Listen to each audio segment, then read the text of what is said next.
everyone, Gil at GrayManPrepping. On this episode of Your Prep for Today, I want to talk to you about gutters and downspouts. But first, if you haven't had a chance to subscribe to the channel yet, click that little red button right there that says subscribe, then ring the notification bell so you get notified whenever I post one of these educational videos. Alrighty, so let's get to gutters and downspouts. One of the things that some people have a problem with, depending on what part of the country you live in, is what winds up in their gutters and downspouts by the end of fall. Leaves, yes, definitely.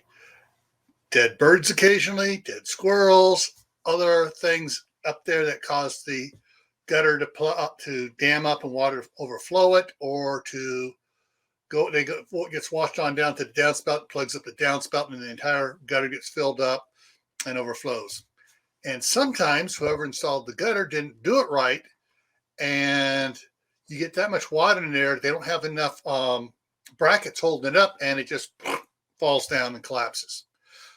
That's one of the things that a lot of the areas of the country has to worry about. Now, some of the other areas of the country where they get snow and stuff have an additional thing to worry about.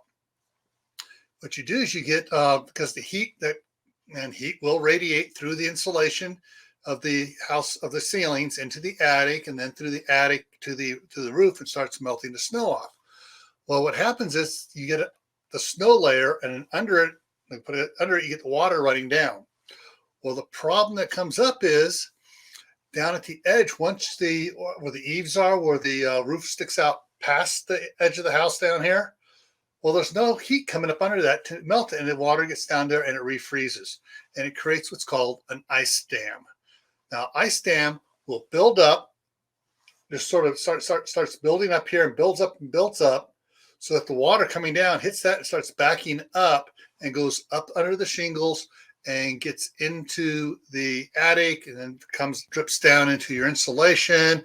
Mold starts to grow, and you get a lot of it, starts dripping down more makes the sheetrock and the ceiling wet and everything, where it starts sagging and breaking loose. So it can be a real problem. So what you need to do, there are several ways of taking care of this. Look into what works best for you, but I'm going to give you some ideas right now. One of the easiest things to do is you can get a telescoping pole from different places. I got one off of Amazon that has 3 sections, extends out about 25 feet. And I use it to rake the snow off when the snow is building up, and I keep that edge clear at the bottom. Another thing you can do is people have these, they have an outdoor plug somewhere. They can get the heating elements, sort of like you put on a pipe to keep the pipe from freezing, but it kind of zigzags at the bottom of the roof there, and where there's no heat that normally come up to keep the water water from freezing and come right on off.